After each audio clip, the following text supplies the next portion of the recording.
Selamat mendengarkan podcast ini. Shalom saudara, salam sejahtera.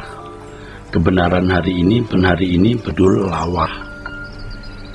Banyak orang Kristen yang terjebak dalam kesalahan di mana mereka hanya menunggu lawatan Allah untuk mengalami pendewasaan.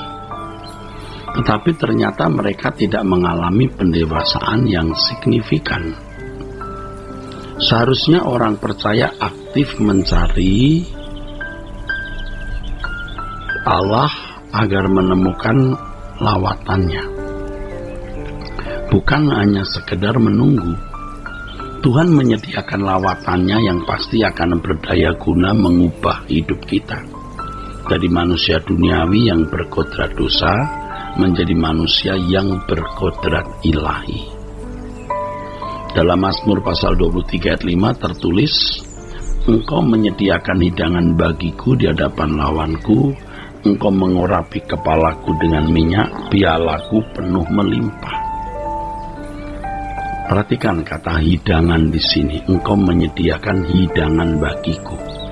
Hidangan di ayat ini adalah berkat rohani untuk pendewasaan. Berkat rohani ini tentu lebih jauh bernilai dibanding dengan hidangan untuk pemenuhan kebutuhan jasmani.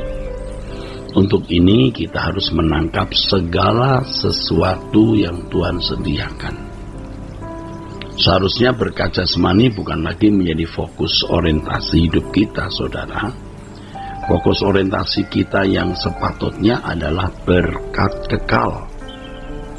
Tetapi kenyataannya, saudara, lebih banyak orang yang fokus kepada berkat jasmani, ya saudara, ya, daripada berkat rohani. Ya, banyak orang lebih fokus kepada berkat jasmani daripada berkat rohani.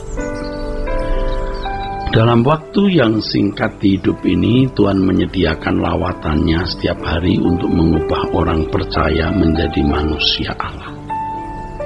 Tuhan menyediakan lawatannya setiap hari untuk mengubah orang menjadi manusia Allah. Oleh sebab itu, betapa berharganya waktu hidup kita ini.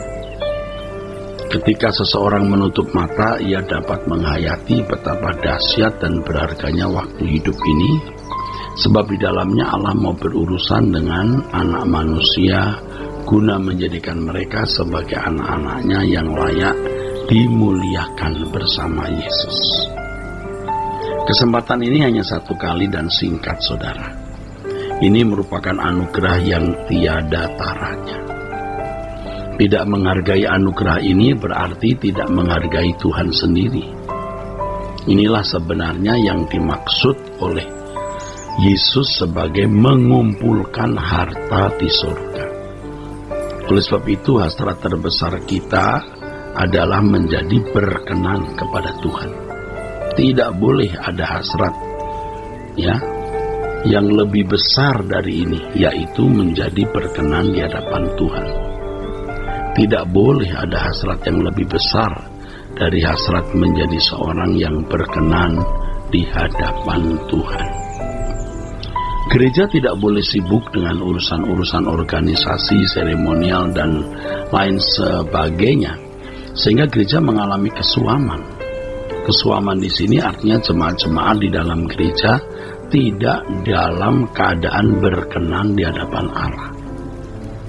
Fokus jemaat harus terus-menerus tertuju kepada kehidupan yang sempurna sesuai dengan firman Tuhan, ya, harus sempurna seperti Bapa. Oleh sebab itu, gereja tidak perlu lagi menantikan lawatan-lawatan Allah, sebab lawatan Allah sudah disediakan. Orang percaya yang harus menghampiri lawatan itu. Kebangunan rohani tidak cukup hanya terjadi 1 atau 2 kali dalam setahun, ya, melalui kegiatan KKR misalnya. Kebangunan rohani harus berlangsung setiap hari melalui berbagai kegiatan gereja. Kalau kegiatan gereja tidak membawa kebangunan rohani, maka harus dipertanyakan kegiatan macam apa itu. Gereja yang tidak membangun rohani jemaat guna mempersiapkan jemaat menjadi umat yang layak bagi Allah melalui seluruh kegiatannya itu tidak layak mengaku sebagai gereja Tuhan. Jadi kalau ada gereja yang kegiatannya tidak membawa umat menjadi seorang yang layak bagi Allah, itu bukan gereja yang benar. Seseorang bisa mengalami lawatan Allah secara nyata jika ia menghidupkan Allah dalam hidup mereka.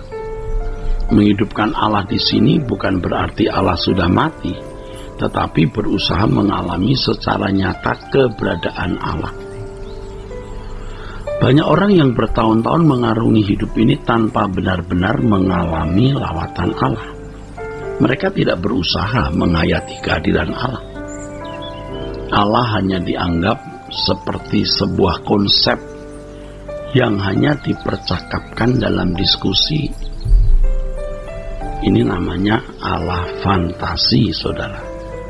Ya, bagi mereka Allah hanya sebuah fantasi dalam dunia imajinasi saja.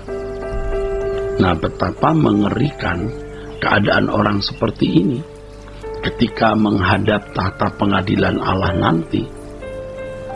Tidak mungkin orang-orang seperti ini berkenan kepada Allah sesuai dengan standar kesucian Allah.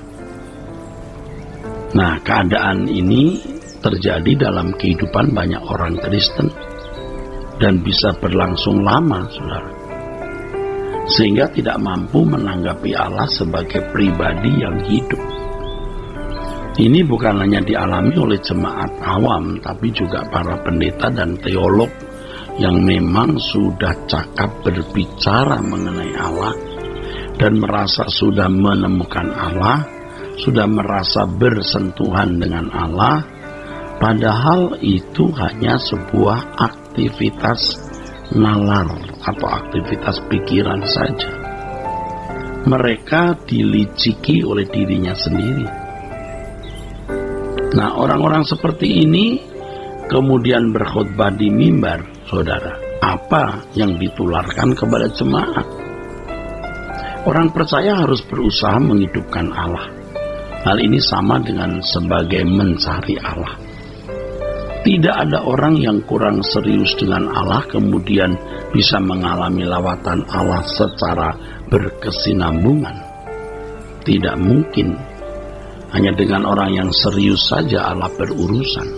Sebab standarnya mengasihi Allah dengan segenap hati, segenap jiwa, akal budi, dan kekuatan. Allah hanya berurusan dengan mereka yang serius dengan dirinya. Yesus menyatakan bahwa hanya orang yang haus dan lapar terhadap kebenaran yang dipuaskan. Haus dan lapar akan kebenaran artinya sangat merindukan untuk mengenal Allah dan mengalaminya serta melakukan kehendaknya. Bagi mereka yang haus dan lapar akan kebenaran, Allah adalah kebutuhan utama lebih dari apapun dan siapapun, saudara. Saudara, merupakan pergumulan yang tidak ringan dalam mewujudkan atau mengalami lawatan Allah di tengah-tengah dunia yang semakin jahat ini.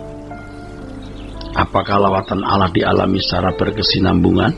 Ya, tergantung apakah seseorang memperlakukan Allah sebagai pribadi yang hidup atau tidak.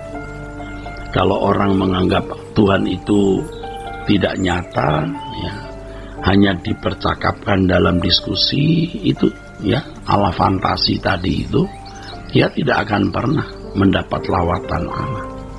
Dan pasti mereka tidak pernah bertumbuh dewasa. Untuk mengalami lawatan Allah dituntut pergumulan panjang yang berat dengan harga segenap hidup yang harus dipertaruhkan. Jika tidak, orang percaya tidak berhak mengalami lawatan Allah tersebut. Jadi harga menghidupkan Allah dalam hidup kita adalah segenap hidup kita ini tanpa batas. Saudaraku, kiranya kebenaran hari ini memberkati kita sekalian. Sola Gracia.